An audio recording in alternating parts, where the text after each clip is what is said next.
This module, today we will be discussing these two conditions and the remedial measures for these two conditions. Because these two conditions actually affect the equilibrium state of the economy. ये जो दोनों conditions है ये हमारी equilibrium state को disturb कर रही है. Equilibrium state को ऐसे disturb कर रही है because in the situation of excess demand or inflationary gap, the actual aggregate demand is greater than aggregate supply for full employment. यहां पर हमारी जो actual aggregate demand है वो excess में है than aggregate supply at full employment level of output. I can say aggregate supply or aggregate demand, one and the same thing. Aggregate supply or aggregate demand, one and the same thing. And when we talk about deficient demand, under the situation of deficient demand, actual aggregate demand is less than aggregate supply or aggregate demand at full employment level of output. So अब इस situation में हमें क्या करना है? इस situation में इस greater than को equal to करने के लिए what we need to do is we cannot change aggregate supply. We cannot change aggregate supply, तो actual aggregate demand को हमें decrease करना पड़ेगा. We have to decrease actual aggregate demand. We have to take measures. We have to take measures to decrease actual aggregate demand. And when it is a situation of deficient demand, we have to take measures to increase actual aggregate demand. अब ये आप सबको पता है कि aggregate demand जो है basically expenditure है. Aggregate demand is basically expenditure, or I can say it is basically consumption plus investment. So what do we have to do here? We have to decrease consumption and investment here, and to increase actual aggregate demand, we have to increase consumption and investment. यहाँ पर हमें consumption and investment increase करना है और यहाँ पर हमें consumption and investment decrease करना है. So now we can take different set of measures to tackle these situations. So what are those measures and how do we categorize them?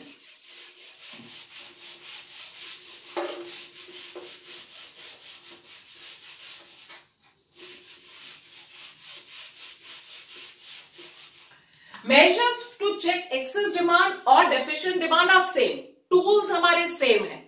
हमारे tools same है. एग्रीगेट डिमांड को बढ़ाना है या कम करना है, उन टूल्स का यूज डिफरेंट होगा. सो मेजर्स और the remedial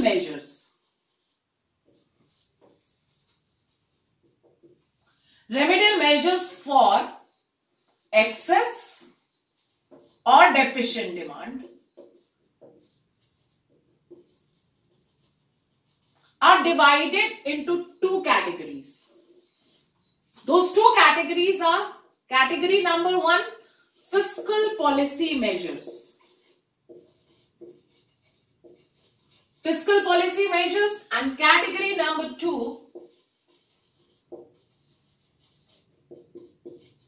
we call them as monetary policy measures. इस monetary policy को कौन exercise करता है? Monetary policy measures are taken by central bank, or I can say by RBI. These monetary policy measures are taken by central bank, and further central bank can make use of quantitative measures or qualitative measures. ये दो तरह के measures हैं to correct either the situation of excess demand or the situation of deficient demand. Coming back to fiscal policy measures which are taken by the government. Government itself take these fiscal policy measures, and the two tools which government uses are taxes, and the other tool is the public expenditure. That means expenditure which is incurred by the government. वो expenditure जिसे government इनकर करती है वो इसमें आ रहा है fiscal policy major में, और टैक्सेस भी फिस्कल पॉलिसी मेजर्स में आ रहे हैं। When we talk about taxes, there are two types of taxes: direct taxes and indirect taxes.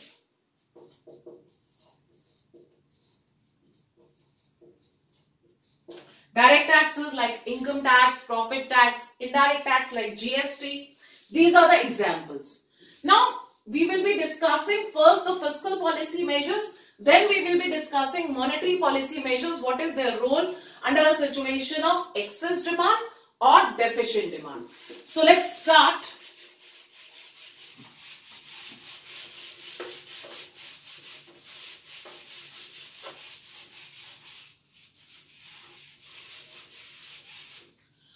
We will see the role of the measure and what is to be done with this measure under a situation of deficient demand, or what is to be done with this measure under a situation of excess demand. This chart will be very useful to understand all the measures or all the remedial measures for excess demand and deficient demand. So let's start with the first measure, that is fiscal policy measure. Fiscal policy measure में एक taxes. अब deficient demand के case में बेटा consumption को बढ़ाना है या इन्वेस्टमेंट को बढ़ाना है। फर्म्स कब ज्यादा इन्वेस्ट करेंगे? जब उन्हें कम टैक्सेस देने पड़ेंगे, या फिर कब हम कंजम्पशन एक्सपेंडिचर ज्यादा करेंगे? When will we buy more goods? When taxes are lowered. So under a situation of deficient demand we need to decrease taxes. Government को डेफिशिएंट डिमांड को डील करने के लिए फिस्कल पॉलिसी मेजर्स में taxes को decrease कर देना चाहिए। And under a situation of excess demand, क्योंकि डिमांड को कम करना है, consumption expenditure should be less, how we can do that? By increasing taxes.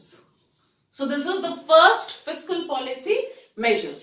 Coming on to the second fiscal policy measure, that is public expenditure. For public expenditure, deficient demand, अगर हमें demand को बढ़ाना है, so government should spend more. Consumption बढ़ाना है, किसी भी तरह से लोगों की इनकम बढ़ानी है, so this should be increase public expenditure by the government. And similarly, under a situation of excess demand, the public expenditure is to be decrease. This is all about fiscal policy measures. Fiscal policy measures clear हो चुके हैं, तो I'll be starting with the monetary policy measures. Number 2,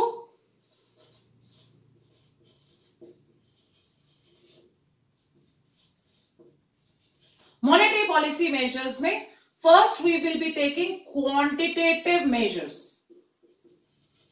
Quantitative measures में first category which I am taking under the quantitative measure, the first category is bank rate. Bank rate है क्या? Bank rate is the rate of interest which is charged by the central bank when commercial banks borrow from central bank. जब commercial banks central bank से lend करते हैं, funds लेते हैं, तो जो इंटरेस्ट रेट पे करते हैं किसको? सेंट्रल बैंक को। मतलब अगर डेफिशिएंट डिमांड की सिचुएशन है, मनी सप्लाई इंक्रीज करना है, कमर्शियल बैंक्स को ज्यादा मनी लाना है in the market, in the circulation, so they should give more credit. And when will they give more credit? When they are encouraged that they can borrow from central bank and then they can give more credit. So under this situation it should be increase in bank rate, and vice versa for excess demand it should be decrease in bank rate. Second quantitative measure which we are taking is repo rate. अब बेटा bank rate और repo rate almost similar है, only with one difference, that is bank rate is when banks borrow for long term and repo rate is when banks borrow for short run. तो इनका action same होगा, increase in repo rate and decrease in repo rate. Next, third, reverse repo rate. Reverse repo rate. Now pay attention here because generally what happens, हमें लगता है कि repo rate का opposite है reverse repo rate, तो यहां पर भी इंक्रीज की जगह डिक्रीज हो जाना चाहिए. No, what exactly is reverse repo rate? It is the rate which is taken by the commercial banks to lend funds to central bank. ये कौन सा रेट है? वो रेट है, इंटरेस्ट रेट है जो कमर्शियल बैंक्स चार्ज कर रहे हैं फ्रॉम सेंट्रल बैंक. अगर ये रिवर्स रेपो रेट इंक्रीज हो जाता है, अगर रिवर्स रेपो रेट इंक्रीज होता है मतलब कमर्शियल बैंक्स को अपने फंड्स मार्केट में ना भेज के सेंट्रल बैंक के पास भेजने में ज्यादा रिटर्न मिलता है. So what will they do? अगर reverse repo rate increases, they will lend more funds to central bank, तो डिमांड उल्टा कम हो जाएगी. So that means deficient demand के केस में व्हाट शुड बी डन? फिर just a second, bank rate बेटा, क्योंकि हमें डेफिशिएंट डिमांड की सिचुएशन को डील करना है, it should be decreased and repo rate should also be decreased. While writing, I have written opposite. यहां पर बैंक रेट डिक्रीज करना है, रेपो रेट भी डिक्रीज करना है. So why? So that commercial banks will be encouraged to borrow more. अब यहां पर commercial banks should give less funds to the central bank, तो डिक्रीज ही होगा in reverse repo rate also. Decrease in reverse repo rate. Definition can be opposite. This definition can be opposite, but when we look at them for the action to combat the situation of deficient demand, तो तीनों ही decrease होने चाहिए. And when we look at these three in situation of excess demand, all three should be increase. Increase in reverse repo rate. Coming to the fourth category, cash reserve ratio. Cash reserve ratio is that percentage of banks deposits which they have to keep with the central bank. अगर इस cash reserve ratio को decrease कर दिया जाता है, तो banks को कम पैसे रखने हैं सेंट्रल बैंक के पास और ज्यादा पैसे या मनी सप्लाई मार्केट में ज्यादा आ जाएगी. So it should be decrease. To remember all these things, यहां पर बेटा डेफिशिएंट डिमांड है तो सारे ही ये देखिए decrease decrease decrease decrease. Other than public expenditure, सारी चीजों में डिक्रीज आ रहा है to tackle the problem of deficient demand. This is how you can remember all these things. Coming to excess demand, यहां पर कैश रिजर्व रेशियो को increase कर देना चाहिए. Then number 5, SLR, statutory liquidity ratio. Statutory liquidity ratio is also a percentage of banks' deposits which banks have to keep with central bank, but not in the form of cash, but in the form of designated liquid assets. So even this should be, there should be decrease in SLR, and here it should be increase in SLR. So these are the different measures. Coming to the next measures,